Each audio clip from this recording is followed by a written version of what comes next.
están en vivo que pueden realizar preguntas a partir de eso, ¿vale? Si llega alguna pregunta, pues Fernando nos la va a leer. Quiero hacer hincapié en que esta reflexión que se ha dado en el coloquio se ha abordado en diferentes disciplinas, como lo vemos en esta mesa, que es a partir del derecho, de la arqueología, que lo va a presentar Fabián, y de los estudios latinoamericanos. Creo que leyendo los resúmenes que se publicaron en Genius, podemos ver que el fondo en común de la mesa es la violencia hacia los cuerpos a partir de la tecnología de poder.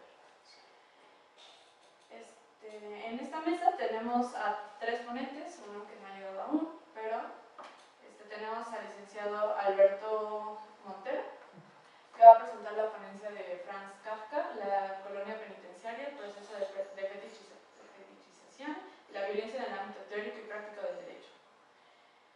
Luego se va a presentar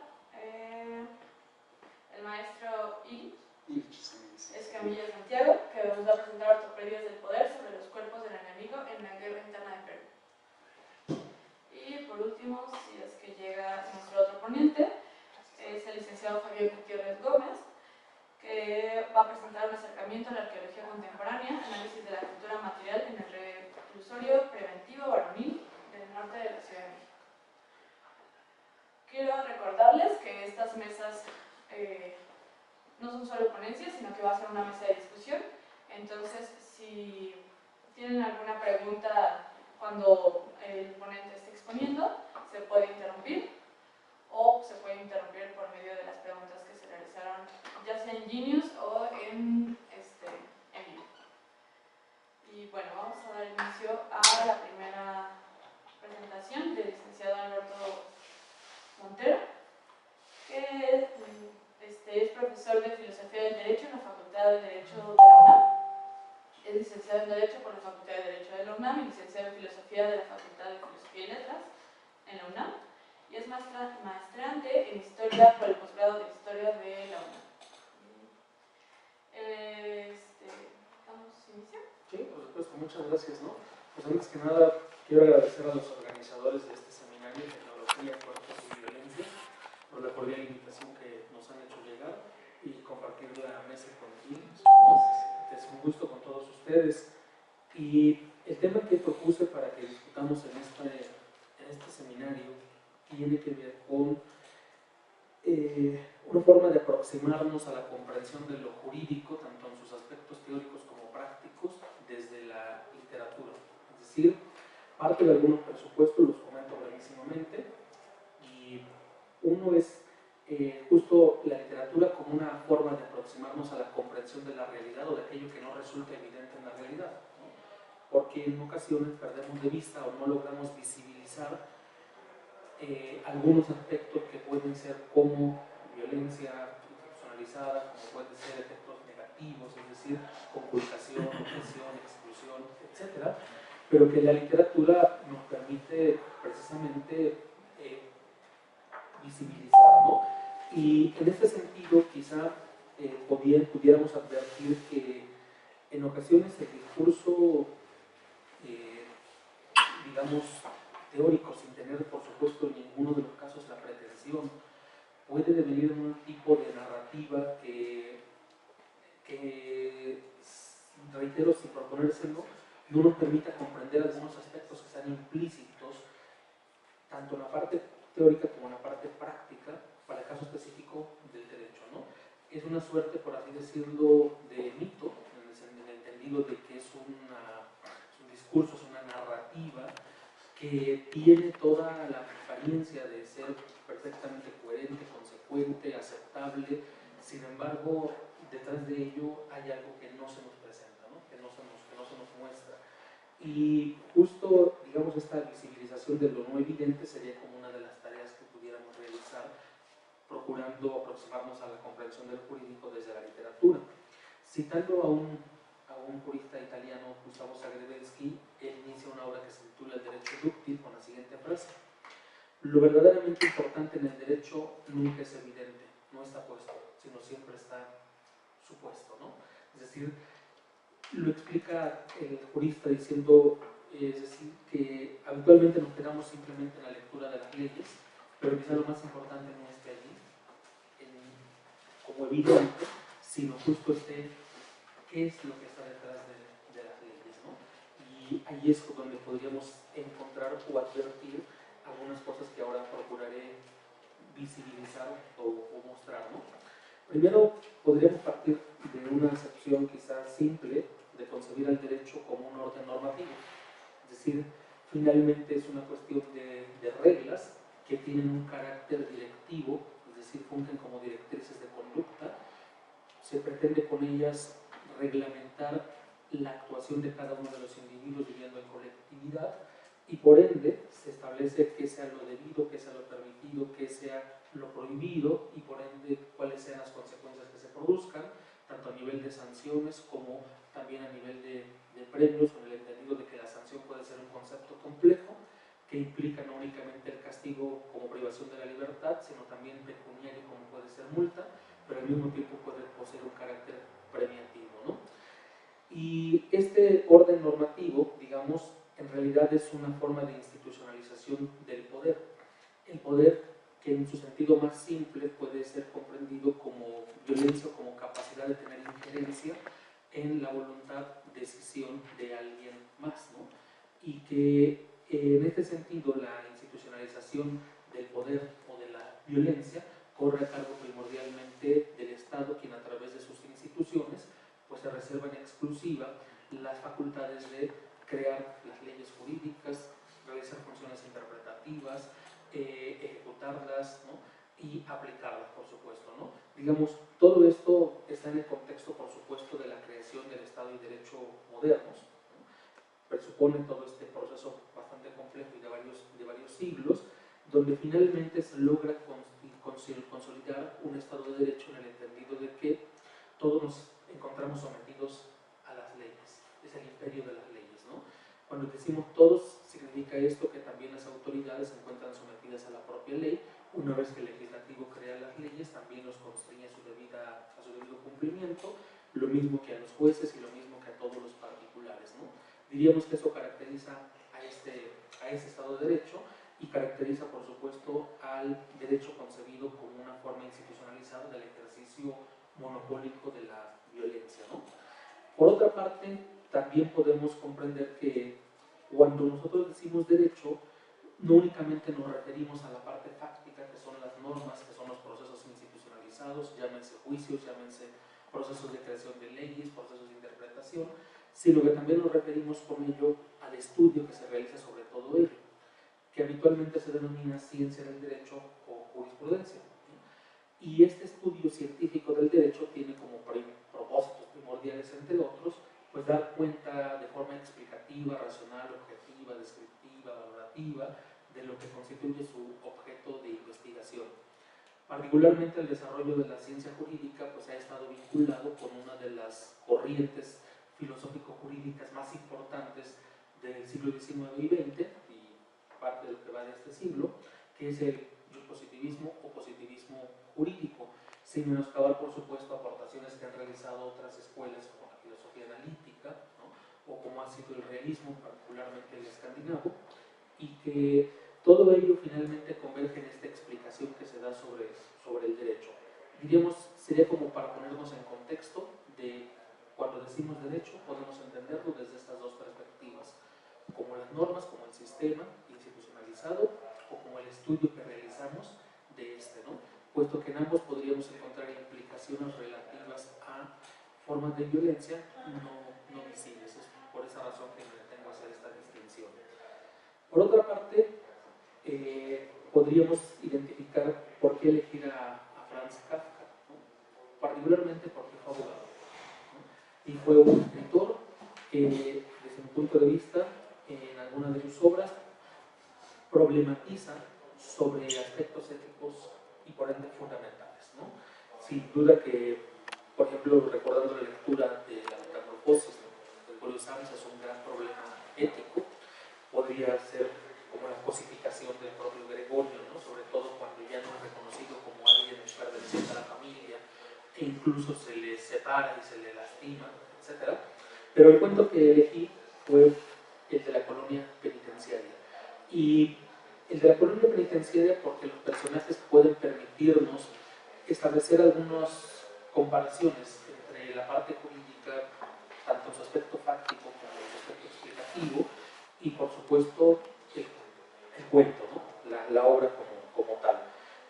Primero voy a mencionar brevísimo los personajes principales del cuento para ubicarnos, y podemos identificar los siguientes: el extranjero que llega a visitar la colonia penitenciaria, el oficial que es el encargado de la máquina y quien todo el tiempo solo se preocupa por la máquina, no tiene otra, su tema de conversación siempre es la máquina, el condenado que es aquel que por desobediencia, simplemente por no encontrarse despierto cuando su superior sale y debe el sirviente debe hacer una reverencia cada hora, independientemente de que su superior lo vea o no. Cuando el superior sale y lo ve y encuentra dormido, lo patea y en lugar de que el sirviente se arroja a sus pies para pedirle clemencia, dice te voy a comer o te he de comer vivo, ¿no? Lo cual resulta una afrenta que motiva que lo denuncie al día siguiente y sin que medie ningún juicio simplemente es llevado directamente ante la máquina para ejecutar la sentencia, ¿no?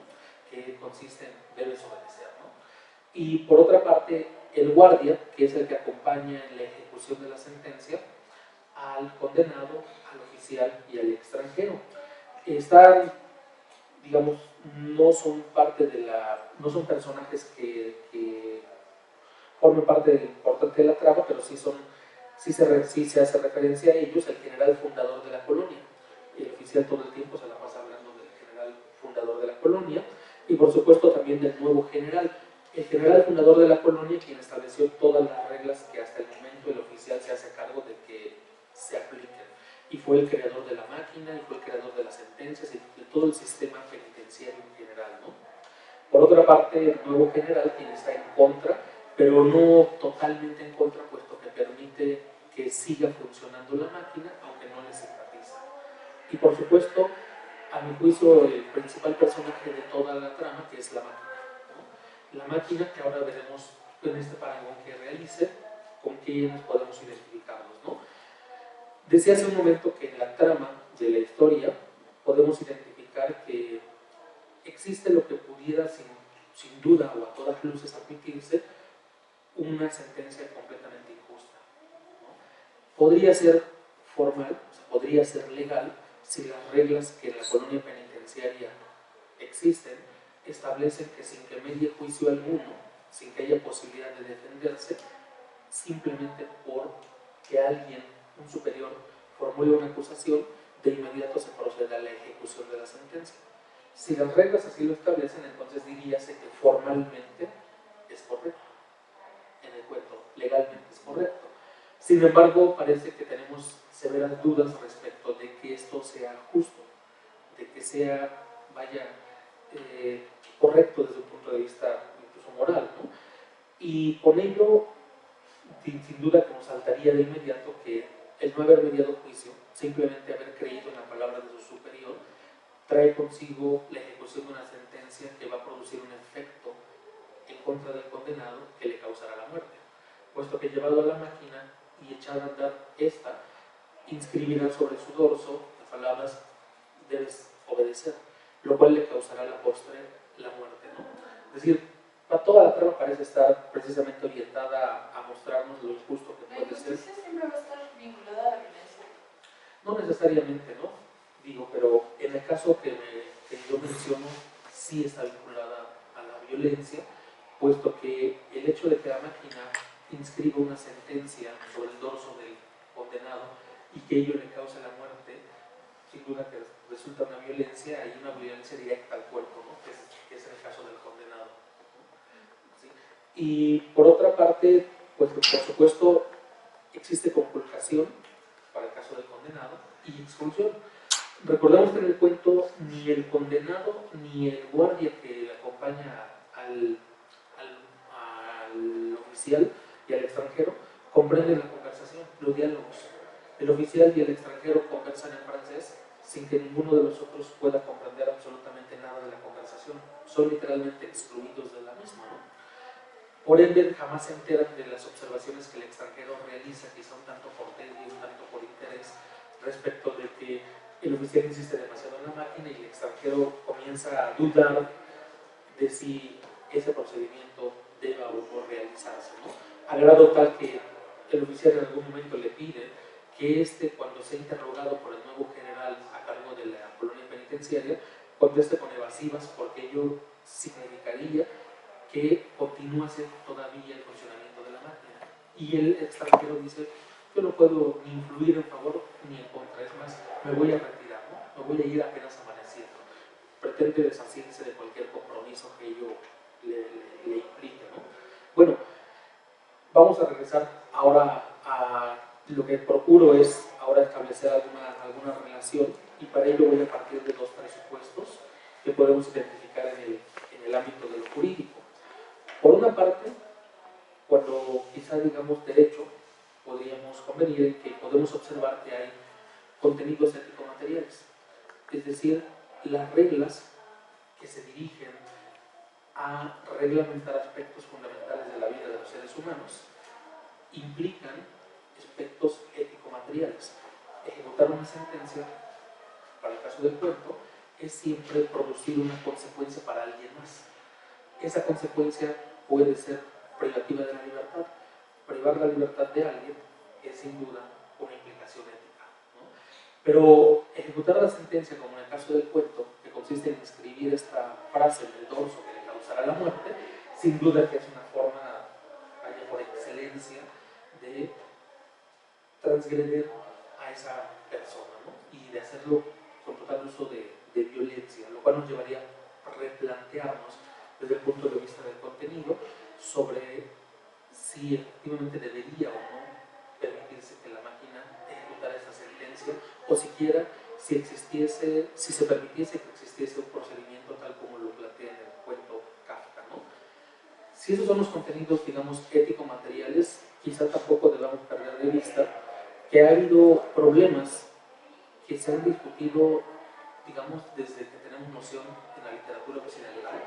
Es decir, aparecen en trabajos y guías de Síodo a través de esta alusión al gavilán y al ruiseñor, ¿no? Donde se apela justo a esta oposición entre nomos y dike, o lo que serían las leyes de los hombres y las leyes de los dioses, ¿no? Y a una concepción entre Fisis y Temis, ¿no? Que justo lo que oponen es una concepción de lo justo por sí vivo, universal, y por otro de la justicia humana, que es acorde a las leyes humanas. Esta discusión sobre el problema de justicia en el ámbito de las leyes ha sido discutida larguísimamente y hay muchísimas posturas. Lo que quiero simplemente poner en evidencia es que el derecho durante 27, 28 siglos que tenemos noción ha discutido ampliamente sobre si el derecho contiene problemas éticos fundamentales que son particularmente de justicia.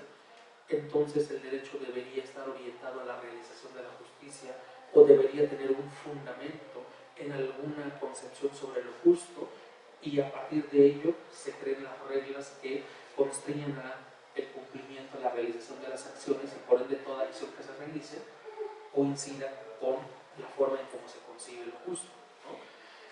Y esa ha sido una discusión larguísima. Sin embargo, si estos son los contenidos ético-materiales, también hay algunos aspectos formales que, particularmente con el desarrollo de las ciencias y de manera muy específica del positivismo, se comienzan, por así decirlo, por razones sí epistemológicas, sí metodológicas, a hacer una distinción entre lo jurídico y lo moral, particularmente la dimensión de justicia. Kelsen me parece que es bastante claro. Reitero, tiene razones metodológicas, epistemológicas en la teoría pura del derecho para hacerlo, puesto que lo que se propone es crear una verdadera ciencia en el derecho, no una como la que existía en su época, que estaba al servicio de la política, que confundía la política con la explicación científica, y partiendo un tanto del paradigma de ciencia positivista, como de las aportaciones de los neocantianos del Círculo de Viena, pues hace un proceso de purificación, y por ende separa lo que sería propiamente parte de la ciencia jurídica de cualesquiera otras ciencias, en especial de la sociología jurídica, y muy importante con este autor, ¿no? Y esto nos lleva entonces, si somos de esta postura, a admitir que podemos estudiar lo jurídico sin necesitar introducir ningún criterio ético, ningún criterio de otro tipo. Los criterios de validez normativos para la explicación del derecho son meramente formales. Diríase de otra forma. Cuando nosotros preguntamos qué es lo que hace que una ley sea ley jurídica, es el proceso institucionalizado, ¿no? Es decir, si existen de antemano reglas que establezcan cómo deben crearse las leyes y estas han seguido todas y cada una de las etapas, lo que deriva de ello es ley jurídica. Pero para este proceso no es necesario introducir ningún criterio ético, ningún criterio de justicia, ¿no? Por ende, los detractores de los positivistas siempre han formulado, entre otras objeciones, que se dice desde el positivismo, eso lo dicen los detractores, desde el positivismo se puede afirmar que para un positivista la ley jurídica es ley por el simple hecho de resultar de un proceso formal de creación de leyes, independientemente de que ésta pueda ser injusta, por lo que una ley puede ser injusta y seguir siendo ley jurídica. Digamos que esto podría ser como uno de los extremos, ¿no?, de esta postura meramente formalista, procedimentalista, puesto que históricamente el siglo XX dará un giro hacia viejos temas que fueron defendidos por los naturalistas con motivo de las guerras mundiales.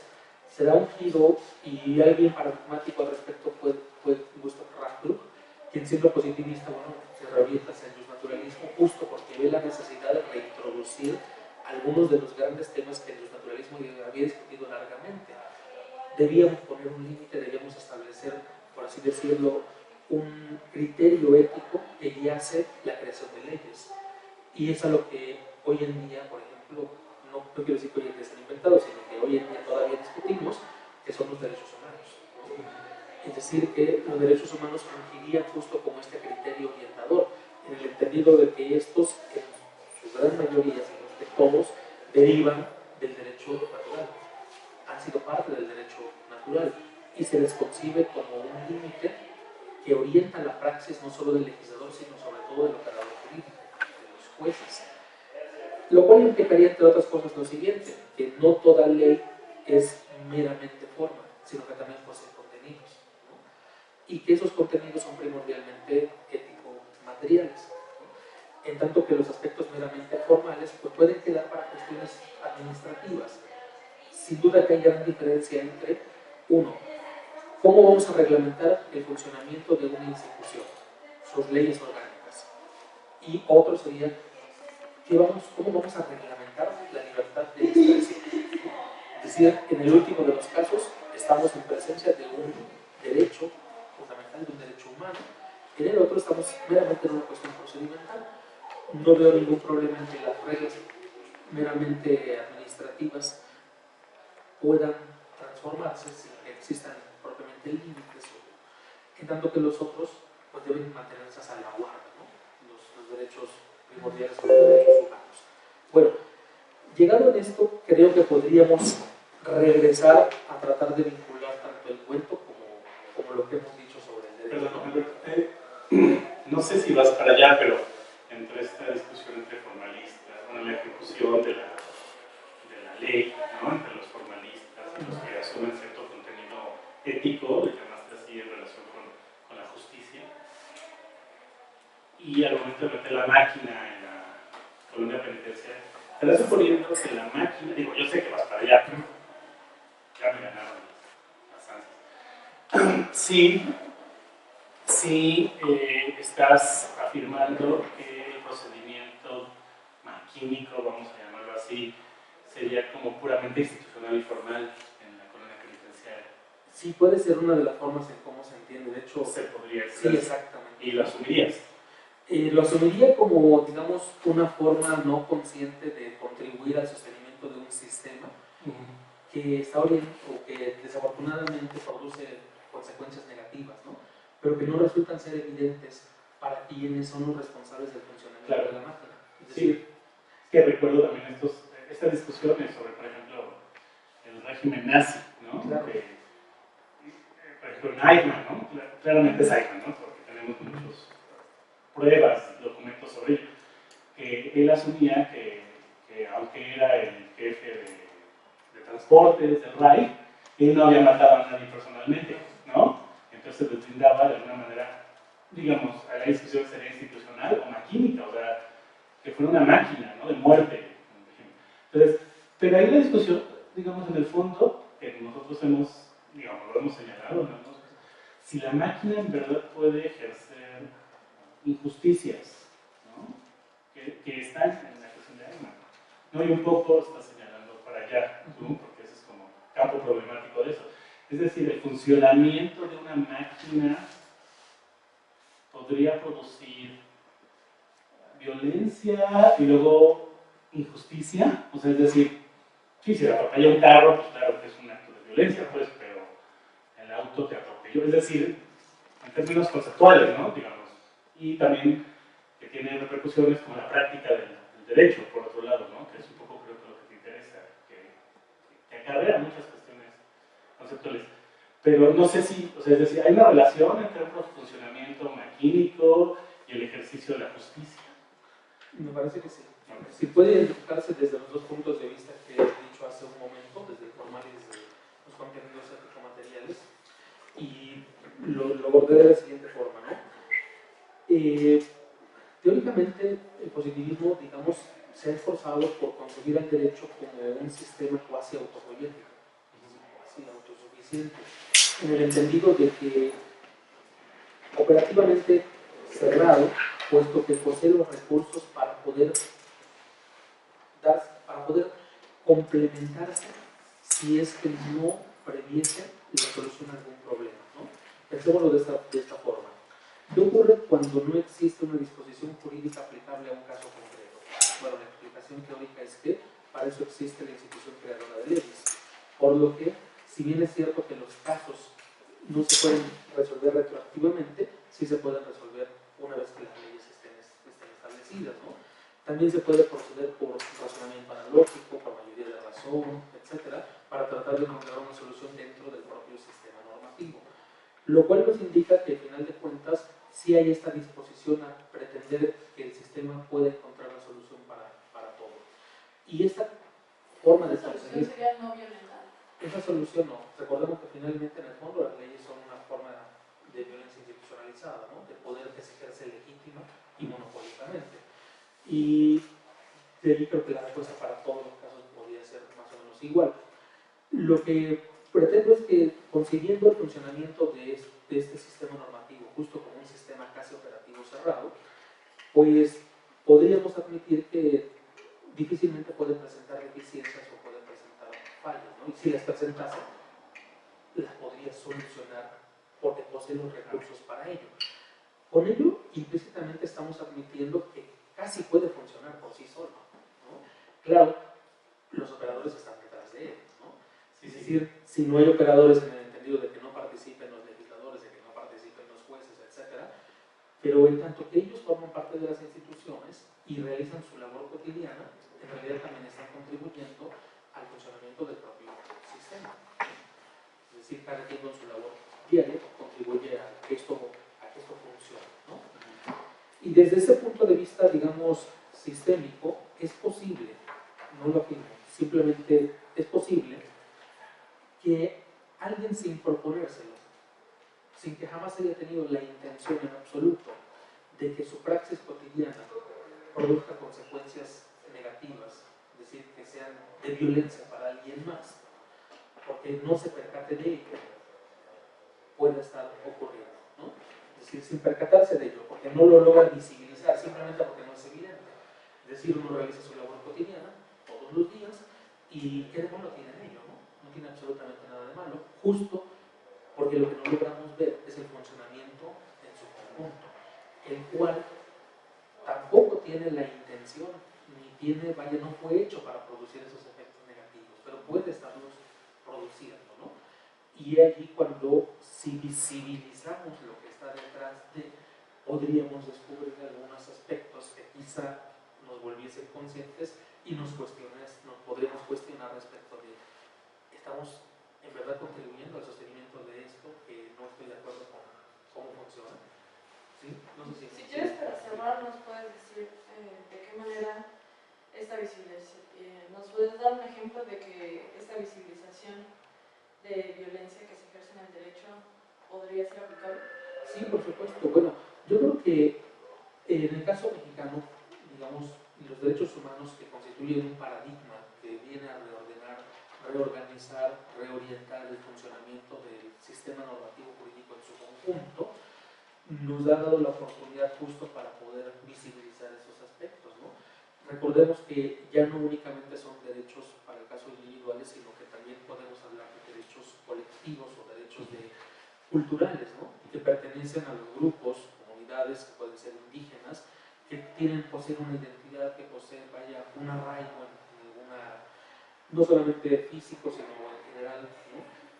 Y que el caso de Huiriquito me parece paradigmático en ese sentido, ¿no? Es decir, un lugar en el cual no existen más que huizaches, pero que para la cultura de ellos pues simplemente es el lugar del origen del universo, el origen de todo cuanto existe, ¿no? Y que no puede visitarse a través del sistema que está legalmente establecido, en que se permita a una transnacional explotar los recursos minerales que allí se encuentran. ¿Por qué razón no se puede? Pues porque estás violentando a una cultura, ¿no? Estás violentando los derechos que posee una comunidad. Es decir, yo siempre pongo el parangón, ¿no? Siendo católicos, pues sería tanto como decir, mira, descubrir yacimientos petrolíferos impresionantes en donde yace justo la Virgen de Guadalupe, ¿no? Eso resultaría completamente una afrenta en contra de todos los católicos. Diría, bueno, qué bien que hay recursos petroleros ahí. O un milagro. Sí, exacto. Pero no puedes quitar la iglesia y es más o menos semejante, ¿no? Es decir, perdón, solamente para, sí, a mí, o sea, estarías pensando que pensar en términos de máquina, derecho, podría ayudarnos a visibilizar estos casos de violencia y de injusticia. Sí. Sí, yo creo que tendríamos que no únicamente ver los aspectos meramente formales o procedimentales del derecho, sino también ver los aspectos de contenido, sus implicaciones éticas, que están presentes en todos los casos, ¿no? Pero entonces, ¿una máquina no podría tener efectos positivos, éticos? O sea, sería como para pasarnos a una reflexión. ¿Sí? No, bueno, no lo sé, no estoy seguro de que eso pudiera ser, ¿no? No estoy seguro porque a final de cuentas me parece que la inteligencia artificial, por sofisticada que esté, funciona bajo ciertos estándares preestablecidos y puede tomar decisiones dentro de un número. Por ejemplo, cuando los socialistas pensaban que si mientras más tecnificaban el mundo, digamos, con cierta idea de progreso, iba a ser una mejor vida, o sea, si van hacia la utopía, ¿no? Tienes a Fourier también, ¿no? Sí. Cierto, todo donde mientras más tecnifiques el mundo, como que es la idea, pues es utópico, ¿no? Con todos aquellos efectos positivos que vienen con ello, ¿no? No sé, o sea, hay ejemplos en contra, digamos, en la misma literatura, Claro. como ideas. Entonces, tú no supondrías que no, que una máquina no podría tener efectos positivos. Yo creo que el problema en sí quizá no sea la máquina, Exacto, sino el problema esté justo de quiénes están detrás de la máquina, ¿no? La máquina puede orientarse a la realización de efectos positivos, ¿no?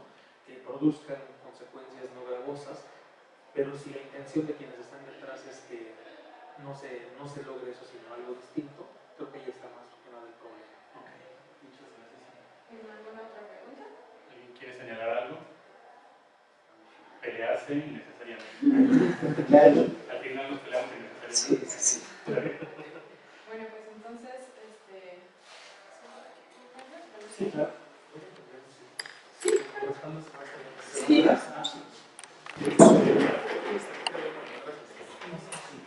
Todos esperamos.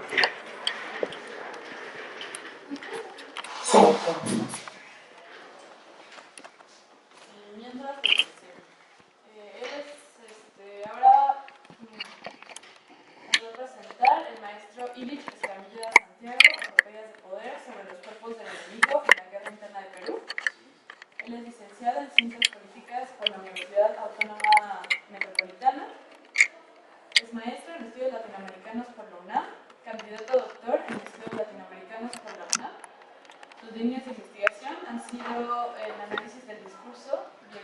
Memoria y Corporalidad. Participó como coordinador de los libros La Liga Comunista 23 de septiembre, 4 décadas de debate, Historia, Memoria, Testimonio y Literatura de la UNAM y de la UAP, y Cartografías del Horror, Memorias y Violencias Políticas en América Latina. Ha escrito en diferentes publicaciones académicas, como en la UNAM, la UAM, el CIDE, entre otros. Actualmente pertenece al comité editorial de la revista Pacarina del Sur, revista del pensamiento crítico latinoamericano. Agradecido que venga. Gracias, buenos días, tardes ya público, gracias por estar aquí. Es un logro heroico llegar temprano, antes que venimos del oriente, del norte, en fin, y bueno, estamos aquí para compartir algunas experiencias. En mi caso yo voy a hablar un poco o mucho de lo que pasa en Perú y la utilización del cuerpo durante esa guerra. También voy a leer un poco y voy a intervenir un poco, entonces también si se presta esto para la discusión, adelante. Entonces bueno, voy a leer. Durante 2 décadas el Perú vivió un conflicto armado interno, cuyos antagonistas principales fue el Partido Comunista del Perú, Sendero Luminoso, y las fuerzas represivas del Estado, incluidas las autodefensas y paramilitares. La guerra popular que inició Sendero Luminoso fue de alta sevicia, que solo podía compararse con situaciones sucedidas en otros continentes. Por su parte, el Estado respondió al reto de la insurgencia con cara del terrorismo de Estado. Es así como comenzó una dialéctica violentista entre el Estado y Sendero Luminoso. Contextualizo brevemente, siempre me llevo un poco de tiempo ahí, pero es necesario entender qué pasó en esta guerra. Y sí es muy difícil de pronto acercarnos a Perú y a los referentes que hay, ¿no? Cuando bien nos va es Machu Picchu, cuando mal nos va pues es Laura Bozo, ¿no? Entonces hay una violencia que se olvidó ahí y que sigue presente. Voy a ser muy enfático en esto, quizás, y siempre lo sueno muy repetitivo, pero si nosotros hubiéramos quizás abierto los ojos y los oídos a conflictos como los 80s que pasó en Perú, en Guatemala, las violencias corporales que había ahí, quizás ahorita pudiéramos tener más salidas posibles a la violencia que estamos viviendo en México, ¿no? Y bueno, vamos a entender a Sendero Luminoso como un proceso, el Partido Comunista del Perú, Sendero Luminoso, como un proceso de depuración, mientras más puro, más violento, porque tienes que tener un discurso de pureza ideológica. Sendero Luminoso viene a partir de 1928 con Carlos Mariátegui en el Partido Socialista, en 1928. A su muerte en 1930, estos aportes que había hecho José Carlos Mariátegui, un marxismo no eurocéntrico, se pierden porque el Partido Comunista se transforma en Partido Comunista y queda en la órbita de la Unión Soviética. Vamos a ver que desde los 30 hasta los 60, que es cuando empieza esta pugna chino-soviética, va a haber un gran cisma. Yo creo que el lugar donde se recibió más fuerte la pugna chino-soviética va a ser Perú. Entonces, bueno, vamos a ver que se parte el mundo del comunismo en 2 partidos, uno pro-soviético y el otro pro-maoísta. Y bueno, va a venir una nueva depuración, se va a convertir en Patria Roja, se va a convertir después a su vez en este Sendero Luminoso, que tiene su origen en la Sierra de Ayacucho. Lo que trato de ver y explicar es cómo esta guerra hubo una utilización del cuerpo. Bueno, ahorita ya nos asustan las cifras, y es lamentable. En Perú se especulaba que había habido 70.000 víctimas mortales, de las cuales la mayoría se atribuía a Sendero Luminoso, y eso es bastante preocupante porque en teoría un grupo guerrillero que busca una transformación social que tenga altos índices de violencia nos indica un problema bastante estructural. ¿Y por qué va a haber estas violencias? Bueno, ahorita voy a pasar a leerlo, pero sí son tensiones culturales, son tensiones étnicas, son tensiones económicas que se van a ver reflejadas en ese momento, ¿no? Y bueno, entonces pues, prosigo. El cuerpo en situaciones de guerra es un receptor de los discursos de poder, interactúa con la violencia, con los mensajeros y los destinatarios. Es parte fundamental de esa violencia tangible, visual, simbólica. La guerra en Perú fue en sí una cartografía de violencia sobre los cuerpos, ya sea el cuerpo individual, colectivo, social o incluso material. Es decir, va a haber una fragmentación constante desde el cuerpo, como lo conocemos, hasta la infraestructura de este país. Y entonces, bueno, para hacer una breve introducción de lo que es el cuerpo, yo lo veo con esto. hay que entenderlo con enfoques. Y el enfoque clásico nos va a decir que el cuerpo es un organismo vivo constituido por una estructura física y simbólica. El enfoque sociológico es el cuerpo es el terreno físico del ser que interactúa con los otros cuerpos individuales o colectivos, tanto en lo esencial, en lo político y lo cultural. Esto es importante, pienso yo. Este conjunto de reconocimientos intrínsecos y extrínsecos forman parte de la identidad, es decir, pasa de lo meramente biológico a la corporalidad. Entonces, bueno, vamos a ver que también muchos autores dicen, y que creo que tienen razón, que el cuerpo determina el pensamiento, y yo estoy muy apegado a eso. Y el enfoque instrumental. El cuerpo es un medio que está inmerso en las relaciones de poder y dominación, convirtiéndolos en parte del campo político. Esta es una definición más Foucaultiana, pero que también utilizo en cuestiones del poder. Y es decir, entonces, el cuerpo también es el límite fronterizo entre el yo y los otros. Estos límites en contextos de subalternidad, discriminación o guerra son fáciles y recurrentemente violentados. Bajo esta premisa, en los cuerpos se reproducen los discursos de poder y para ello se justifica el discurso autoritario sobre el otro subalternizado, justificando su basualización simbólica y por ende haciendo del cuerpo un excedente desechable. Entonces vamos a ver que los cuerpos también se van a objetivar, se van a cosificar y entonces vamos a ver que hay una limpieza de los entes anómicos de esta sociedad. Pasamos a la siguiente, por favor. Bueno, el cuerpo, territorio y guerra. El cuerpo en situaciones de guerra es un receptor, ya lo había dicho, del poder que interactúa con la violencia, con los mensajeros, los destinatarios, y es parte fundamental de esa violencia visual, tangible y simbólica. La violencia simbólica, la utilización de los cuerpos es muy importante. La utilización del cuerpo en la guerra interna del Perú no se limitó a la eliminación física del enemigo, sino que se transgredió el cuerpo, generando así una teatralidad del horror. Los actos de terror descarnados fueron propicios para crear espacios de miedo en los cuales encontramos cuerpos escenificados. Es decir, va a haber una estética del horror. Los cuerpos van a estar incluso en algún momento dado significando postales de la violencia. Aquí sí me gustaría, creo que a lo mejor lo puedo repetir, pero para que no pierda el hilo de la idea. Es muy diferente el tratamiento de los cuerpos que hizo Sendero Luminoso que el tratamiento que hizo de los cuerpos violentados el ejército. Sendero Luminoso exhibía, tenía que exhibir la violencia, tenía que crear escenarios de horror, tenía que dar un mensaje, el cuerpo se volvió una propaganda. ¿Y qué es lo que hacía el Estado? Al contrario, el Estado, esa depuración social, esa limpieza social, trataba de ocultarlo. Y es más, se jugaba un poco con esa figura que Foucault la menciona, ¿no? Que es el que hace las ejecuciones, es el campeón del rey, ¿no? Que lo hace de manera incógnita, pero cumpliendo una función social y sigue. Es decir, esos escenarios de violencia funcionaban a la vez como dispositivos de control del espacio público, ya sea que nos refiramos a masacres perpetradas por el Partido Comunista Sendero Luminoso en alguna comunidad andina lejana, ya fuese una masacre del ejército también en una comunidad andina lejana, y bueno, vamos a ver que en las comunidades indígenas se establecieron las relaciones de poder más fuertes. Fueron con estas ortopedias de poder las más vulnerables por parte del ejército, por parte del Sendero Luminoso, y en este sentido no me gusta mucho la teoría de los dos demonios, pero sí llega a pasar esta situación con las comunidades. De repente llegaba Sendero Luminoso y por haberlo recibido el ejército los castigaba, y por haber recibido a los del ejército, Sendero Luminoso procedía al castigo de estas comunidades. Dice, o fuera de una eliminación selectiva del sendero por medio de una fragmentación infinitesimal del cuerpo, es decir, la utilización de dinamita, o fuera una ejecución extrajudicial por parte de las fuerzas del Estado aplicando granadas de fragmentación. Es decir, siempre hay un enseñamiento con el cuerpo, hay una sevicia con el cuerpo.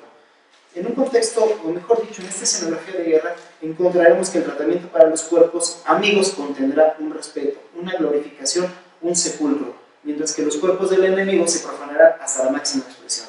Uno de los ejemplos que podemos encontrar que es muy representativo del tipo de violencia de Sendero Luminoso es la ejecución de María Elena Moyano, una persona que en lo personal yo creo que tenía bastantes controversias, pero Sendero la determina como un objetivo militar. Y en una fiesta entra un comando de eliminación, va por María Elena, le dan una balazo en la cabeza, sacan el cuerpo y le ponen cartuchos de dinamita y violentan más el cuerpo. No había necesidad de eso, pero ellos le llaman estos excesos, ¿no? ¿Por qué? Porque hay que educar a partir de la violencia. Entonces podemos observar que en la guerra interna del Perú los cuerpos enemigos fueron fragmentados, mancillados y dejados para lograr crear dos performances, le llamo así, el exhibicionismo y el voyerismo del horror, y engarzarlos con un sistema de propaganda, donde el papel del cuerpo muerto será un fuerte emisor de la propaganda del poder de la violencia. Manejo este término de cuerpo muerto porque sí, un cuerpo ya sin vida, vacío, bueno, simplemente está ahí, no está interactuando, pero cuando tú utilizas esa corporalidad para mandar un mensaje, entonces sí hay una activación de este cuerpo ya muerto, ¿no? La utilización del cuerpo y del cuerpo muerto en la guerra del Perú veremos reflejados los siguientes elementos de la ortopedia corporal: discriminación, blanquitud, violencia simbólica, cuerpo documento, masculinización simbólica. En el cuerpo muerto, violentado y torturado es reciclado como referente mediático en misivas de a no nosotros, es decir, el cadáver es una prolongación para afectar la vida societal del extraño, más que al cuerpo supliciado. Entonces, volvemos a lo mismo, el cuerpo es ya mancillado como un arma pedagógica para enseñar los horrores de la guerra. Y bueno, al hablar de la violencia de Perú debemos entender que las fuentes son los cuerpos. El cuerpo es un documento, pero también es un documento escenificado para las postales de la violencia. Y pongo aquí como una manera de nota a pie de página. Existe en Perú una figura que se llama Encargue, no sé si la conozcan, pero Encargue es esta parte de la mitología que dice fue martirizado y decapitado por los españoles, quienes enterraron su cabeza en el Cusco, pero la cabeza de Encargue está viva y le está creciendo de nuevo, el cuerpo debajo de la tierra. Cuando el cuerpo de Encargue esté completo, él volverá y cuando vuelva habrá un Pachacute. Es decir, también hay una rememoración del cuerpo fragmentado. Vamos a entender y vamos a comprender que incluso el discurso y las determinaciones o las significancias de la guerra, los términos son importantes. Guerra popular, lucha contra el terrorismo, conflicto armado interno. La guerra en Perú fue en sí una cartografía de violencia sobre el cuerpo, ya sea el cuerpo individual, colectivo, social o incluso material. ¿Por qué es importante estos términos? Porque estamos hablando de ideologías. Quien se refiere a la guerra popular es muy probable que tenga afinidad con el Partido Comunista. Quien se refiere a guerra contra el terrorismo definitivamente está incluso del lado ahorita, podríamos decir, de Fujimori. La Comisión de la Verdad intentó buscar un término neutral, que es este de conflicto armado interno. Pero ¿qué detonó esta violencia? Los componentes discriminatorios en el conflicto armado interno en Perú fueron los que determinaron la violencia, y más que esta violencia, la ultraviolencia, es decir, y bien lo dice Gilberto Jiménez, la discriminación es una actitud culturalmente condicionada y negativamente orientada de los grupos dominantes hacia los grupos dominados. En los procesos de interacción-comunicación se traducen comportamientos de hostilidad y de trato desigual. Lo que les comentaba yo, hay una tensión de muchos factores que va a detonar este tipo de violencia tan fuerte. Y vamos a ver entonces que el cuerpo va a ser utilizado como propaganda, la cual debemos entenderla como una herramienta para la política con objetivos específicos como la adhesión y la cooperación. Pero la propaganda de guerra, además de los objetivos ya mencionados, también pretende la sumisión, la subversión y en muchos casos el terror. Y cuando el terror es propaganda, se llega a transgresiones inhumanas, las cuales rebasan cualquier extremo. Muchos de estos excesos son justificados bajo escenarios de conflicto armado. También tenemos al cuerpo como un archivo. Los muertos no hablan, pero los cuerpos sí. Ese es un postulado de Giovanni de Luna para poder entender cómo el cuerpo exhibido funciona como un archivo visual de la violencia. Hay cuerpos escenificados, listos para ser fotografiados, para compartir y provocar emociones al enemigo.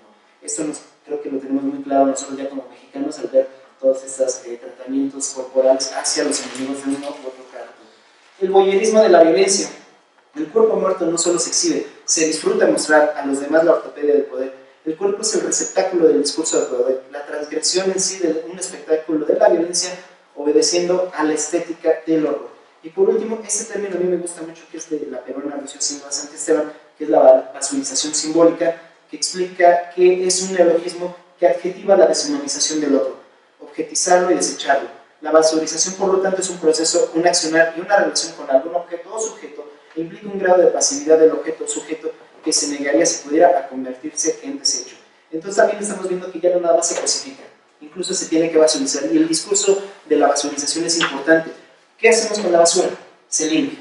Entonces, esto aplicado en un esquema de guerra, nosotros que somos parte del Estado vamos a hacer esta asepsia social, vamos a limpiar a esta basura. Dígame. Perdón, Illich. Sí. O sea, es muy interesante esto, es decir, porque hay una construcción, Sí. ¿cómo se llama? La estética, ¿no? En donde se introducen ciertas cuestiones técnicas, digamos, para la producción de ciertos efectos sensibles. Sí. ¿No? Y ese efecto sensible busca un efecto político, llamémoslo así, o social, ¿no? Ya sea el terror, el miedo, ¿no? Entonces, producir cierto miedo para que la sociedad o cierto grupo haga ciertas cosas, ¿no? Sí. Cierto que conviene al movimiento o al gobierno, digo, cualquier otro. Se tiene, es decir, eso como que se ha avanzado mucho, pero se tiene, o tú sabes al menos en este caso, ¿qué efectos tuvo eso? Si realmente lograron lo que quería cada uno de los grupos, es decir, ¿cuál fue el efecto real de esta pedagogía, esta ortopedia, digamos, estética? ¿No? Porque, es decir, si te ponen un cierto tipo de imagen, digamos, es que yo siempre me acuerdo de los 43, ¿no? Y ahorita voy a Sí, mencionar- es que la primera imagen que por lo que todo el mundo se indignó fue por el desollamiento. Desollado, sí. Sí, y estaba en redes sociales, en todo. O sea, digamos, pasó en la noche y al día siguiente estaba en redes sociales la imagen y todo el mundo estaba como afectado, ¿no? Pero no, o sea, nunca entendí propiamente cuál era el efecto que buscaban ahí, digamos, aparte de cierta espectacularización, digamos, no sé cómo lo digo. Pero, o sea, digamos, yo pienso que evaluar los efectos reales de esa tecnificación de la imagen en busca de ciertos efectos políticos es como interesante. ¿No? Por eso te pregunto si ahí había, si hay casos. Voy a contestar, no sé si a medias, quizás ni siquiera incompleto, Claro. porque es una pregunta difícil. Una experiencia. Existe un museo que se llama Yuyanapat, para que no se vuelva a repetir, en quechua, y es una serie de fotografías del conflicto. Y la primera vez que a mí me tocó ver, vi efectivamente a un anciano con una vestimenta muy similar a la que utilizan en los Andes, como en Ayacucho, me parece. Venía acompañado esta persona mayor de una chica, me imagino que era su nieta, y el señor al ver las fotografías se golpeaba la cabeza. O sea, eso para mí fue el primer indicador de cómo se representa el conflicto. Sigue vigente en la cuestión del estigma, porque también ahora cualquier situación se es terrorista, ¿no? Cualquier situación eres rojo, comunista y eres come niños, y entonces a partir de esta visualización de los cuerpos se ha generado también una estigmatización. ¿Para qué? Para que la derecha siga de alguna manera hegemónica. Es un país de derechas, Perú. Sigues escuchando adjetivos como cholo de mierda. El cholo es aquel personaje andino que baja a las ciudades y que no puede integrarse a círculos económicos o culturales. Y entonces ahí es muy, muy común decir, eres un cholo, cholo de mierda, indio de mierda, tu color es color puerta. ¿Sí? Es un racismo imperante bastante fuerte y que siguen los prejuicios. Otra de las cosas también, la clase blanca limeña, pues veía el conflicto como cuestiones de cholos, ¿no? Esa es cuestión de indios, y hasta que llega la violencia a la ciudad es cuando empiezan a tomar conciencia de este conflicto. ¿Cómo sigue afectando? Bueno, hay comunidades que supieron cerrar sus heridas. Hay comunidades que por medio del diálogo supieron entablar una negociación y sabían, pues es que tu tío mató a mi hermano y mi hijo fue asesinado por tu primo que era de Sendero y tú tenías un militar de familia que sabía que no éramos de Sendero, y en fin. Y entonces, ¿qué es lo que pasa? La comunidad, como regularmente las comunidades indígenas saben dialogar. El problema es cuando llegan los mestizos a querer entablar mecanismos de la memoria. Caso concreto, y esto lo tomo de la investigación de un compañero que se llama Rigoberto Reyes, que utilizó el ejemplo de Luca Lamarca, una masacre que al ratito la voy a mencionar, y llegan con un documental y abren estas heridas de nuevo. Entonces se dan cuenta de la violencia que hubo. Es bastante complejo cómo funciona. No sé si quedó satisfecha la pregunta, no, en lo personal a mí no me quedó, pero es que es complejo. Sí, porque es que pones un ejemplo bastante interesante. Todos los museos de tolerancia, de la memoria, que parece que más bien abren, ¿no? Las heridas, no significa, pero no solamente significa que tengamos que cerrarlas, ¿no? Sino un poco regresando, ¿no? La justicia, ¿no? Porque son procesos personales. Pero buscando esta artefactualización mediante imágenes, mediante institucionalización, ¿no? O sea, Sí. pero sí es, digo, no quedamos satisfechos porque sí es... Es que hay una, ahora no recuerdo el nombre, pero hace un par de semanas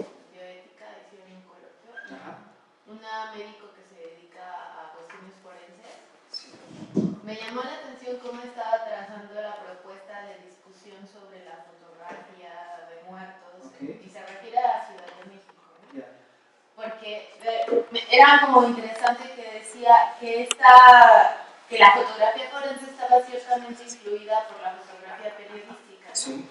Porque son los que llegan a la escena del crimen y toman las fotos, y entonces como cuál era ahí la relación entre la fotografía periodística y la fotografía pericial, y luego cómo es esta exhibición del cuerpo. Y entonces se me hacía interesante porque también dentro de eso entraban las categorizaciones de los periodistas, ¿no? Sobre lo que consideraban sensible y lo que necesitaban mostrar como para decir que hay violencia y como no salvaguardar al Estado, ¿no? Pero era un juego súper raro.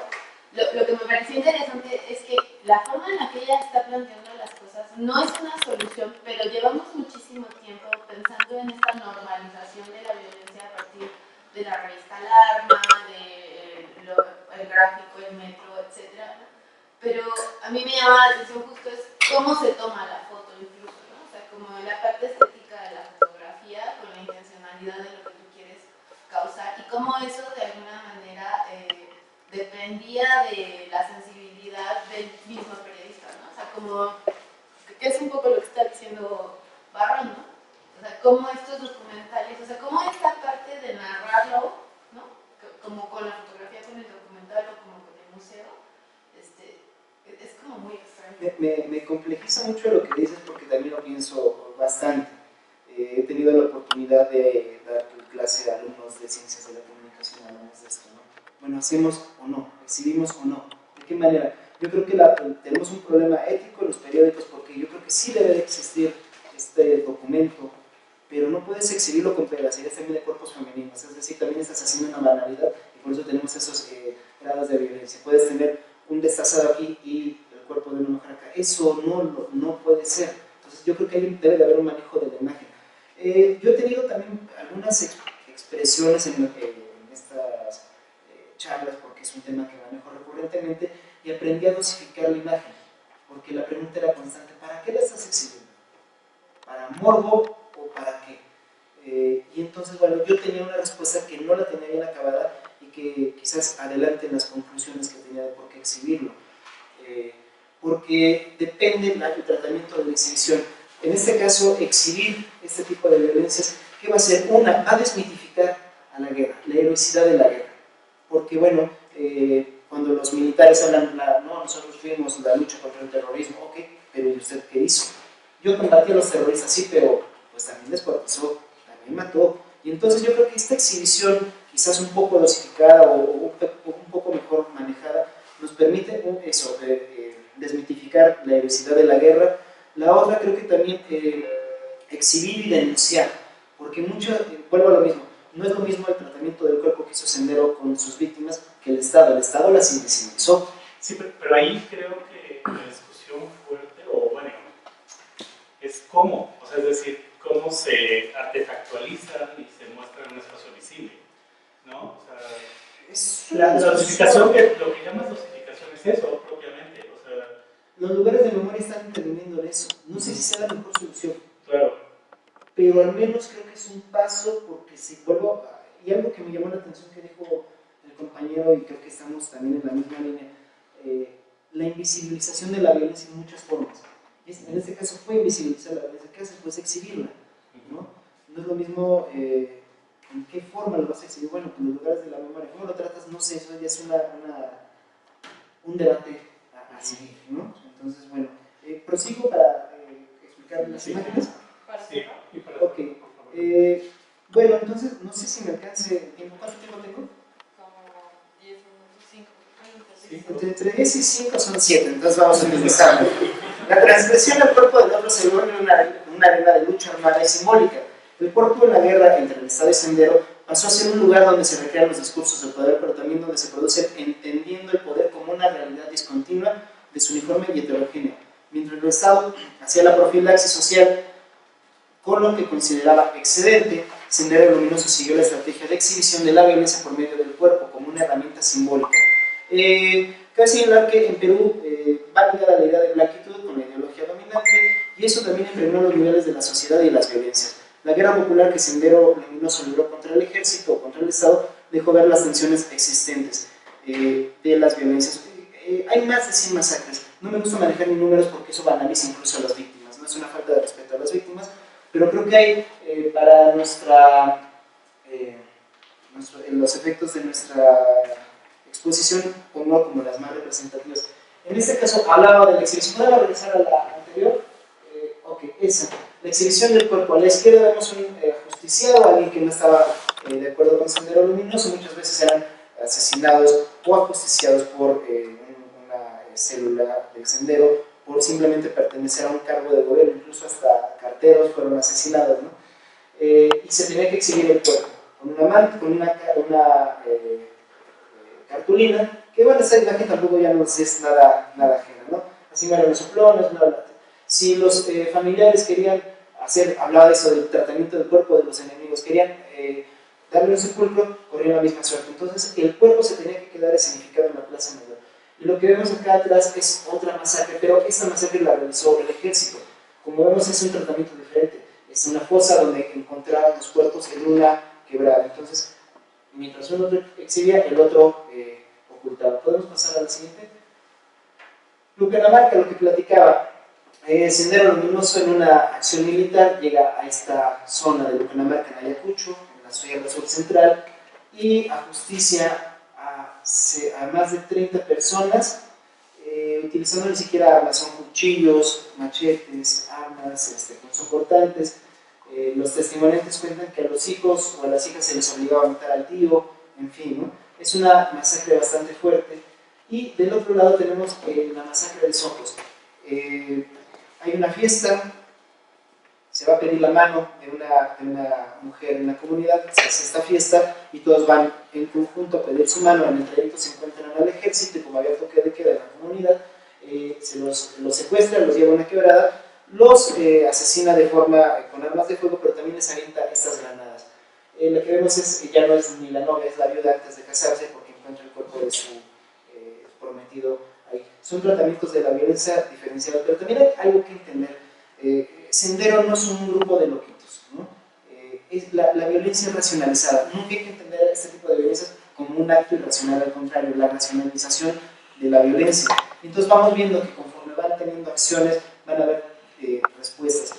La guerra que declara Sendero Luminoso es en 1980, mayo de 1980, pero el ejército entra hasta diciembre del 82. ¿Por qué? Porque venían saliendo de una dictadura militar. Entonces la utilización del ejército es hasta ya tardío el conflicto, 2 años después, y cuando llega el ejército se potencializan las desapariciones forzadas. Dígame. Sí, yo tengo una pregunta. Cuando entró al ejército, ¿recibió algún tipo de capacitación por parte del Estado o fueron formados al menos, o fue como un grupo de élite? Porque, o sea, generalmente lo que pasa cuando el ejército de algún estado sale justamente a combatir a grupos insurgentes o a grupos paramilitares, lo que hay es de que primero pasan por cierta capacitación, ¿no? Sí. O sea, fue como en el caso de los Zetas, ¿no? Que primero fue como un grupo del ejército que se capacitó en Guatemala. Entonces mi pregunta es bueno, esa pregunta va a colación porque es como muy curioso, ¿no? De que justamente después de que reciben como ciertas tácticas y ciertas formas estratégicas para llevar a cabo el combate a estas luchas insurgentes, parecería de que ahí también se juega como una parte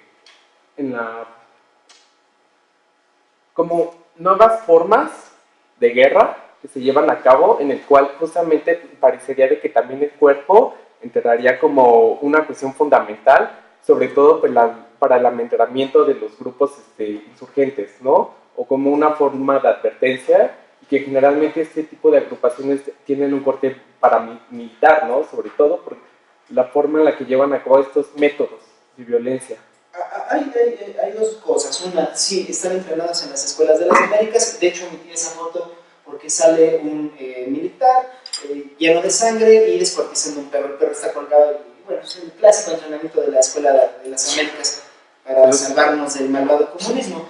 La otra, hay que entender la cuestión no sé si estuviera aquí Olivia Gal me regañaría, pero de raza, ¿no? La cuestión la cuestión de la blanquitud. El limeño tiene una cultura blanqueada y aunque sean descendientes de gente andina, hay una separación, hay un alejamiento. Entonces ellos no se ven como cholos. Y entonces vamos a ver que de repente estaban los marinos a 3.300 metros sobre el nivel del mar, combatiendo a alguien que no conocían, combatiendo a un enemigo que ni siquiera era un enemigo tal cual.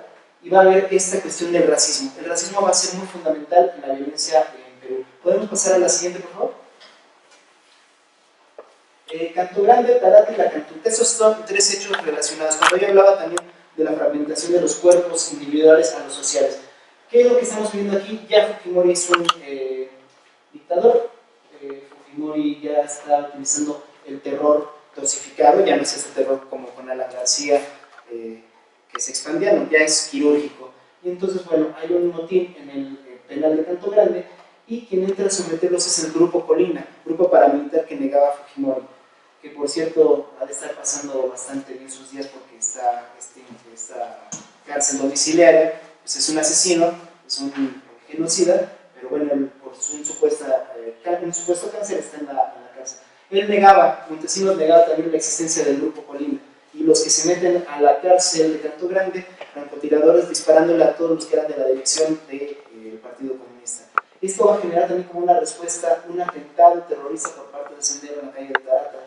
Esto es en Miraflores, es como si detonáramos un coche bomba en la zona rosa, donde no hay ni siquiera un objetivo militar, y que, bueno, es muy sonado esto en el 92, y a los pocos días, y este caso creo que les puede interesar, en la Universidad de la Cantuta, que es una universidad donde, digamos, donde hacen maestros normalistas, donde se generan los maestros normalistas, se desaparecen 9 estudiantes y un maestro.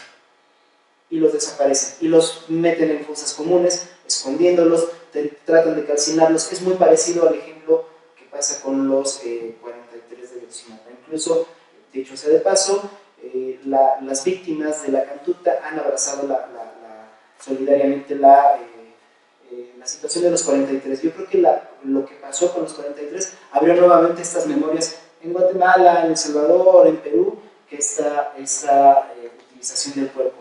No sé si hay otra más, pero creo que ya no, y además ya no tenemos tiempo. Pues es eso, ¿no? Las consideraciones finales, ¿no? El exhibir para qué. Creo que esa es la pregunta que debemos hacernos siempre. No siempre vamos a tener la respuesta adecuada, y qué bueno que no la tengamos porque debemos de seguir generando más preguntas, pero es eso, si vamos a exhibir y vamos a hablar de esto, vamos a preguntarnos a por qué. Es que sigue un poco la pregunta con Alberto, se podría mantener, ¿no? Digo, yo me tengo que, entonces disculpa también por no poder escucharla, pero la veré. Y ya vi que en Genius empezaste a responder, ¿verdad? Unas cosas, bueno, ahí discutiremos cosas. Es decir, ¿cómo maquinizas la justicia? Para decirlo también de otra manera. Es decir, ¿cómo artefactualizas un efecto de justicia? O sea, es decir, porque si quieres poner una exposición, ¿vale? ¿No? Artística, en un museo, donde quieres salvaguardar las memorias, tratar de evitar que esto pase, hacerle justicia a los muertos, ¿no? ¿Cómo se artefactualizaría la justicia? Es decir, o sea, digamos, si es posible, ¿no? Porque por otro lado quizás no sea posible, ¿no? Cuando hiciste esa pregunta creo que bastante elocuente, me quedó muy claro algo, ¿no? La máquina no es una programación, no está programada objetivamente, no existe la objetividad, siempre va a estar expuesta a la subjetividad, dependiendo de gracias. Ahora ya sabemos que ya sabemos. Ya lo podemos identificar. Es la subjetividad, la justicia, bueno, ¿de qué parte estamos hablando? Desde la justicia del Estado, lo que comentaba el compañero, la diferenciación entre legalidad y legitimidad. Es muy importante entender eso. Hay un uso muy faccioso de la justicia en Perú, y bueno, yo creo que en México también, en donde incluso ahora y esto es real, tú llegas a traer 2 libritos de Mao Zedong que tú compras aquí y hasta pueden enjuiciarte por apología al terrorismo. A ese grado estamos llegando, pero sí hay una reactivación de Sendero Luminoso, pero como una fuerza política, que la cual, bueno, ya esa es otra discusión de que si es legítimo o no que entre a la lucha electoral, entendiendo sus contextos o no, pero sí hay una reactivación de este macartismo, de que yo no puedo pedir un libro, ejemplo, cuerpos, sepultura, muerte. De tantas masacres, hubo una masacre en Lurigancho, se organiza Sendero en un motín, y son masacrados. Hasta la fecha, eso fue en el 85.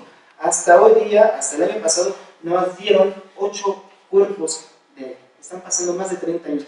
Hicieron las víctimas, hicieron un mausoleo en forma de retablo, y yo creo que ellos tienen derecho a pensar en sus muertos como ellos quieran. Si para ellos era leer, pues es su forma de recordarlos, y que se volcó la prensa a que era el mausoleo del terrorismo y que están volviendo a aplicar el terrorismo, y entonces a los que fueron a ese cortejo fúnebre están siendo como probablemente enjuiciados por apología al terrorismo. Entonces sí, la maquinaria está funcionando, depende de quién sea el que esté controlando los hilos de la justicia, ¿no? Muchas gracias. Pues si quieres, ya pasamos a... Yo tengo una pregunta. Con respecto a lo que dicen, tanto decía Alberto como decía Illich, yo tengo este tema de la neutralización de la tecnología, ¿no? De la misma forma que darle como una visión buena o mala sobre la tecnología, sabemos que hoy en día existe una serie de, o siempre ha existido una serie de efectos sobre la tecnología y que tienen que ver con este tipo de producción de visibilizaciones e invisibilizaciones, ¿no? ¿Cómo pensarían ustedes, tanto desde una perspectiva estética como una perspectiva legal, que tendría que pensarse la configuración tecnológica asociada con el Estado en estos términos? Es una pregunta muy general, ¿no? En el caso nuestro, creo que estamos en el camino, se está construyendo en el sentido siguiente: transparentar los distintos procesos es una forma de visibilizarlos, y ello se puede hacer recurriendo a la tecnología. Es decir, la transmisión, por ejemplo, en vivo, no solamente de ciertos actos como puede ser lo que realiza como cotidianamente el legislativo, sino los que realiza el propio Poder Judicial, permiten que podamos enterarnos en directo de qué es lo que está ocurriendo, cómo se posicionan, cómo se discute, cómo se resuelve, ¿no? Pero estas herramientas de transparencia, y es algo que estábamos discutiendo ayer en la tarde, ¿no? El ejercicio lo llamaba un compañero de la Facultad de Derecho panoptismo, ¿no? O sea, la búsqueda de una visibilidad, en realidad también es un efecto de producción, ¿no? Porque no significa, o sea, la posibilidad de que se viera todo no es que todo se vea. Hay ciertos lugares donde se pone el énfasis, pero hay muchos otros lugares donde existe como una permanencia de ocultamiento. Porque esa tendencia, o sea, podemos ver lo que sucede en el pleno de la Cámara, pero no podemos ver qué está pasando en las salas de juntas de los diferentes miembros de los partidos, ¿no? Este tipo de cosas, ¿cómo lo pensaremos como la efectividad tecnológica? Porque existe esta idea de ya se está viendo todo, ¿no? O sea, existe una discursividad de transparencia. Bueno, el panoptismo hay que entenderlo como una construcción también de poder, ¿no? Es esto, tú puedes ver y todo y no te pueden ver. En ese momento en que está siendo observado y no puede observar, deja de ser una persona, se convierte en un objeto observado. Entonces es una cuestión de poder. Me gustaría un paréntesis, y alguien que creo que construyó esta cuestión del panóptico fuera de un lugar físico fue el mismo Partido Comunista del Perú, Sendero Luminoso. Ellos decían que el partido tenía 1000 ojos y 1000 oídos. Y de pronto también las cárceles, que es el lugar de esencia de poder del Estado, las cárceles las transforman en lo que ellos llaman luminosas trincheras de combate. Entonces hay una transformación de panoptismo al exterior, por decirlo así.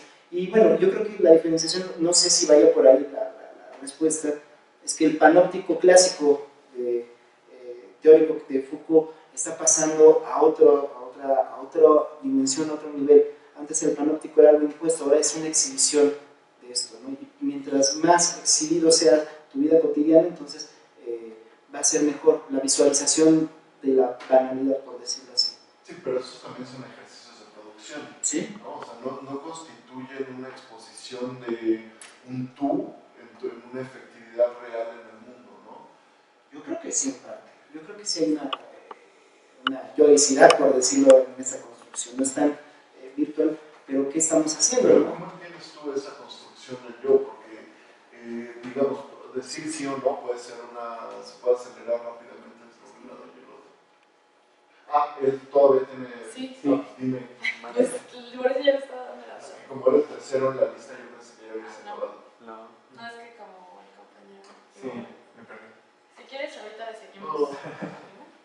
¿No? Bueno, seguimos con la intervención de Fabián Gutiérrez Gómez. Lo que les voy a presentar, bueno, lo presento. Él es licenciado en arqueología, actualmente se encuentra estudiando la maestría en diseño, información y comunicación en la UAM. Y está trabajando en un tema de videojuegos de divulgación de conocimiento histórico. Lo que les voy a presentar es básicamente el 2103-2018.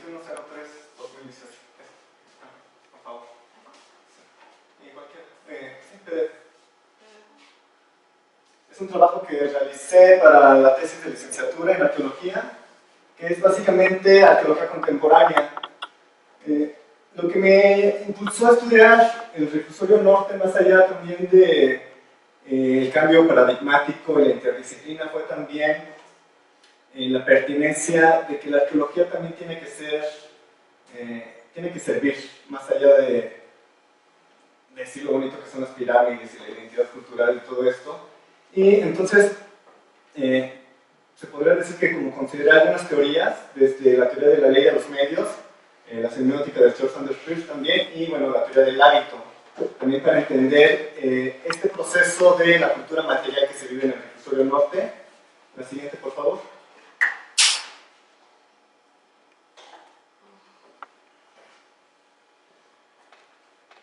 Bueno, ya no hay mucho tiempo, me voy un poco rápido. Bueno, la arqueología, desde la posmodernidad, los estudios cognitivos también, no nada más es estudiar el objeto, sino también estudiar cómo piensa uno a partir de estos objetos también. Entonces es estudiar el presente también, los residuos, para también entender al sujeto presente. Entendiendo también que cualquier cosa que se deja, pues ya también viene siendo como un material arqueológico, ¿no? Dicen que no hay objeto más inútil que el periódico del día de ayer. Entonces también era básicamente estudiar eso. Cualquier cosa que dejamos, cualquier cosa que hacemos, nuestra relación con el objeto material, pues dice mucho de nosotros. La siguiente, por favor.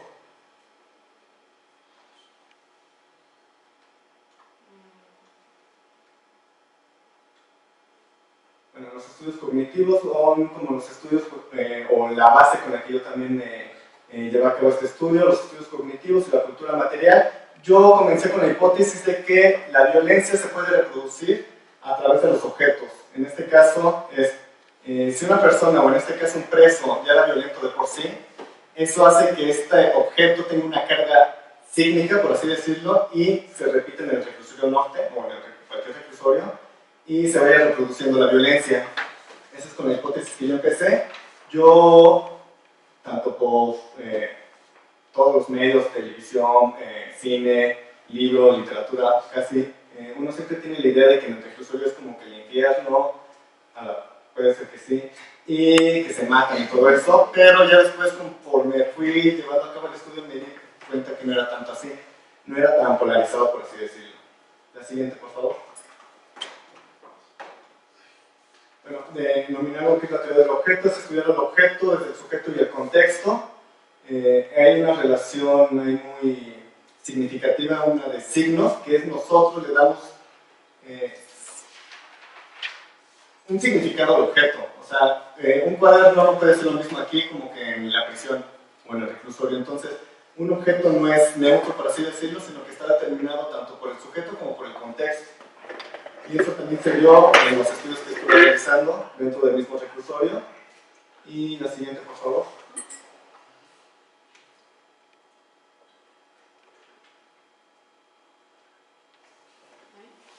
Igual con las flechitas que están abajo de ponencia integrada, se puede bajar más rápido. En la parte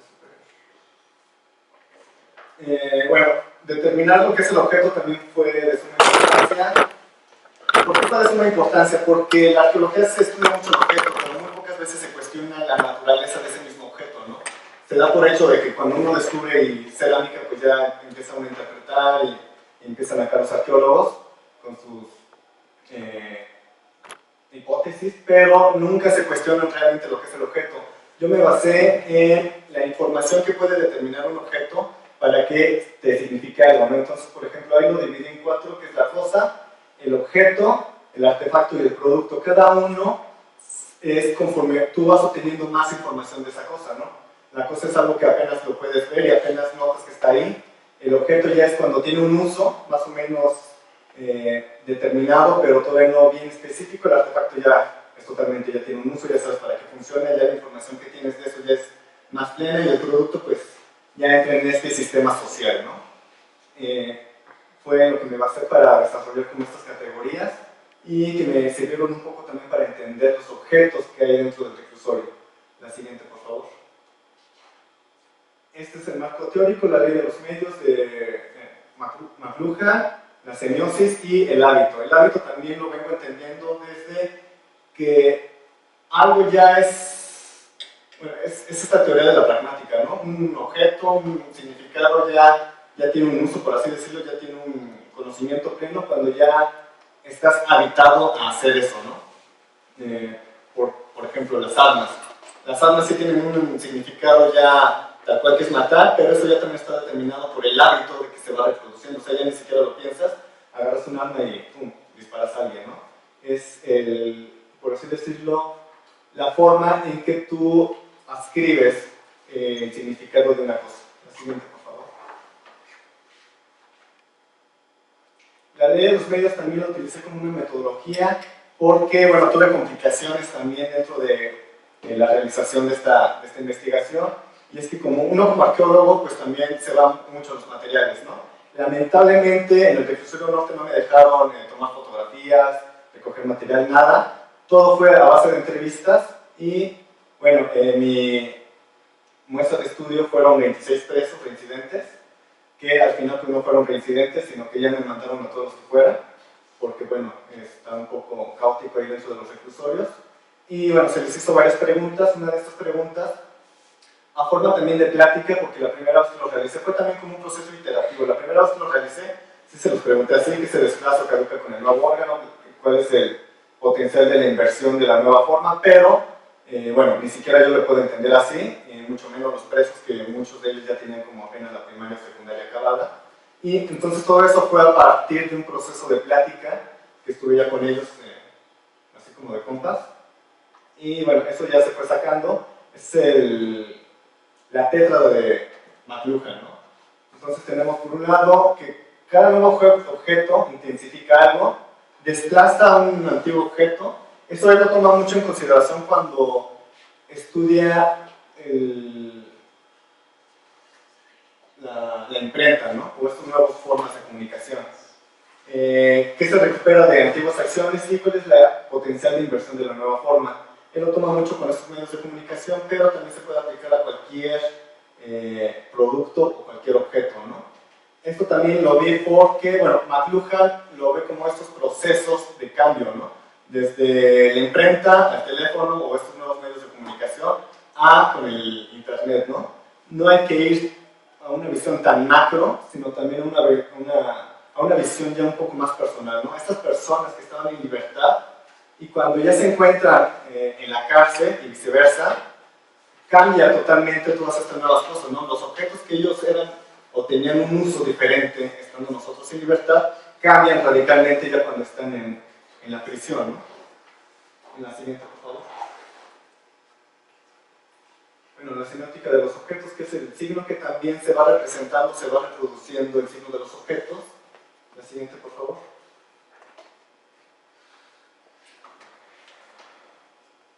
La cuestión del hábito, que ya también les comenté un poco, que es la adecuación cognitiva de los signos y su relación con el objeto en un determinado contexto, por lo que la actividad resulta en una repetición reflexiva. Y la siguiente, por favor. Ahora, para entender lo de la violencia, me tomé como periodo temporal del periodo de Calderón, que fue donde más violencia hubo, y también lo bajé en el caso de la Ciudad de México, ¿no? Aquí la violencia yo, bueno, tomé tanto de la Organización Mundial de la Salud, también y a partir de eso, de como una propia definición considerando también los sujetos, y la acción inadecuada de fuerza y poder que puede no actuar bajo el instinto de agresividad ofensiva, manifestándose a través de diferentes medios adquiridos y los signos presentados en el contexto del sujeto. La siguiente, por favor.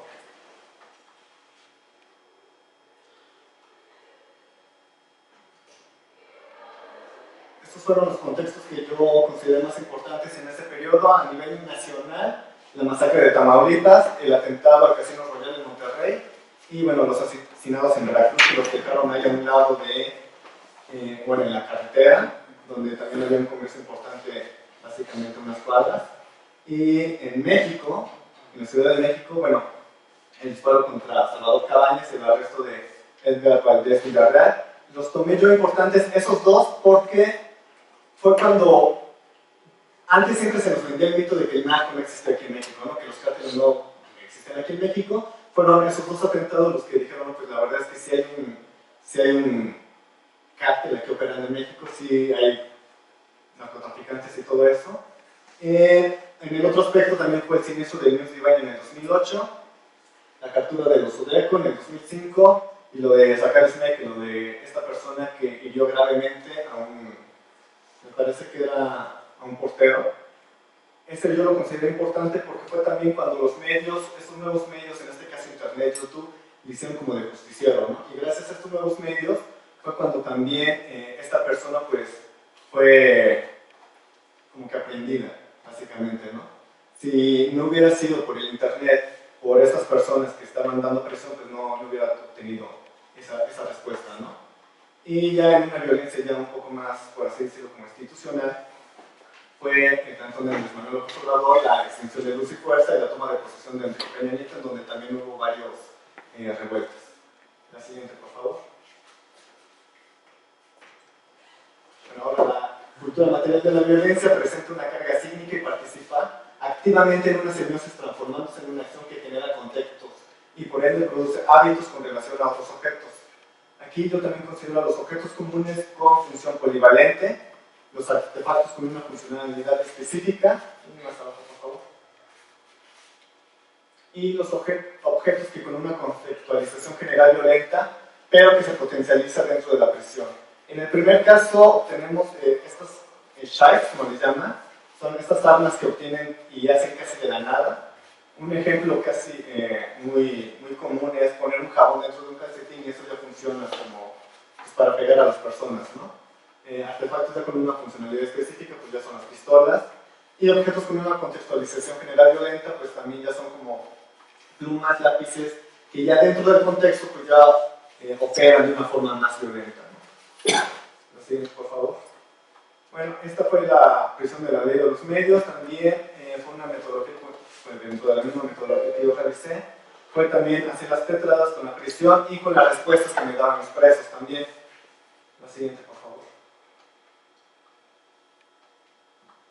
Aquí igual alguna discusión sobre lo que es la prisión en el campo de la semiótica y la prisión en la ley de los medios, que es esta forma, como yo les había comentado, que se cambia el hábito, ¿no? También, considerando también los pensamientos de Marshall McLuhan.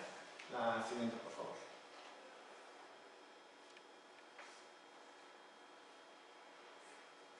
Bueno, aquí la ley de los medios, tomando en consideración la legalidad, los presos y la arquitectura, y en cuanto a la semiosis y la significación, interior y exterior, el abuso de poder y el hacinamiento. La siguiente, por favor. Y bueno, dentro de la metodología que realicé con estos 26 presos, dentro de la primera prueba fue que hicieran un dibujo. Este dibujo era de donde ellos más pasaran el tiempo y lo que más les gustaba hacer. La segunda prueba fue que me dijeran rápido 10 objetos y esos 10 objetos los organizaran, siendo el primero más importante para ellos y el último pues, el menos importante. Y ya la tercera prueba era estas preguntas, pero manera de plática con los primeros 5 objetos, ¿no? La siguiente, por favor.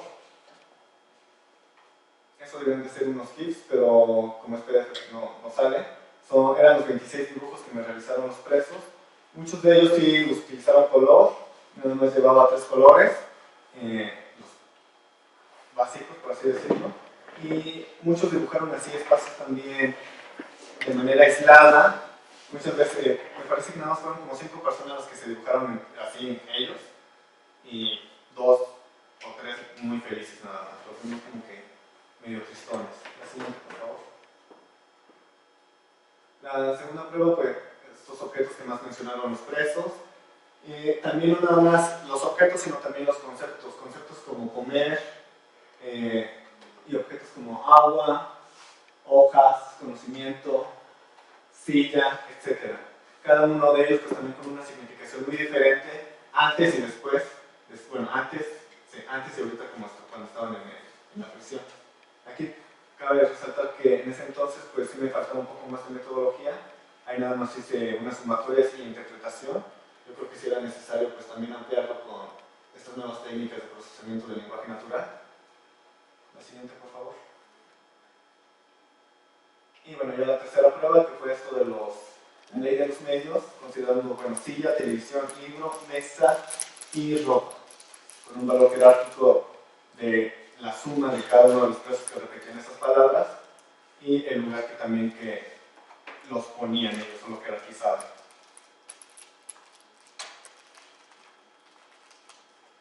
Una cosa importante que más me llamó la atención de esta forma que les decía que sí me cambió totalmente la hipótesis de la reproducción de la violencia, es que muchas veces no se reproducía la violencia. Muchos presos me comentaban que realmente a ellos les hizo bien estar dentro de la prisión porque así pudieron acabar ya sus carreras, ya no se peleaban tanto.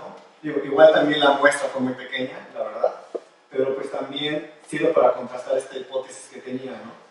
El caso de los, es el libro, ¿no? Por ejemplo, o el cuaderno, igual lo que Tomesa, ¿no? Ya tiene una importancia para ellos ya superior a como lo tenía anteriormente de estar en la prisión, ¿no? Anteriormente me habían comentado que el libro, el cuaderno, lápices, mesa, etcétera, todo lo que hoy en día sirve para trabajar, pues a ellos no les importaba realmente. Ya fue cuando estuvieron dentro de la prisión, cuando ellos ya denotaron que hay algo pues, más allá del valor que le daban. La siguiente, por favor. Entonces, en ese aspecto sí me cambió totalmente la hipótesis y que realmente no se reproducía la violencia de esta forma. También me di cuenta que muchos objetos también tienen esta significación de esperanza o también de añoramiento, ¿no? O sea, había uno que todavía guardaba como un billete con la esperanza de poderlo gastar ya cuando fuera a salir de la prisión. O fotografías muy personales, que también está prohibido poner fotografías personales dentro de la prisión, o también figuras religiosas, ¿no? También está prohibido. Pero ellos ya le daban una importancia superior. La siguiente, por favor. Bueno, estas son cada una de las interpretaciones que yo le di a estos primeros 5 objetos, lo que potencializaba, lo que invertía, el valor antiguo que le daba, y bueno, y que reemplazaba, ¿no? Estando dentro y fuera de la prisión. La siguiente, por favor. Y la siguiente. Bueno, ya nada más no, yo creo que ya hasta el final, por favor. Porque ya nada más voy a cerrar con las conclusiones. ¿Qué fue lo que yo en lo personal sentí que fue más flojo o lo que sí realmente me sirvió? Bueno, definir lo que es la cultura material de la violencia, de que realmente no se reproducía de esa forma, entonces ahí se cayó la caja totalmente. En cuanto a la cultura material, sí vi que es necesario replantear la importancia de estas unidades mínimas, ¿no? De cada una de las ciencias, en este caso de la arqueología, que es la cultura material, la metodología y la interdisciplinariedad de la misma, que no nada más me basé en la arqueología, sino también en la psicología, en la sociología. Y abajo más, por favor. Bueno, arqueología contemporánea, que es algo nuevo que más o menos se está dando. Y esta es la ley de los medios, semiosis y el hábito. Bueno, este estudio todavía está en proceso, nada más que sí la dejé por el proceso de la maestría, pero bueno, estos son los resultados de ese trabajo de investigación. Bueno, ¿tienen alguna pregunta? ¿Algún comentario de parte de los participantes para cerrar? ¿No? Bueno, creo que estamos justamente a tiempo. Les agradezco a los participantes, por favor. Gracias. Y los esperamos en la siguiente mesa, que ¿es aquí? Sí. Es aquí en la sala de conferencias. E igual en la tarde vamos a tener un taller. Ah, sí, no, mañana. Sobre los Hoy no hay. talleres. Los de mañana todavía tenemos otras mesas y tenemos 2 talleres. Uno de forma y el otro de código y ideología. Gracias. Gracias a todos. Gracias.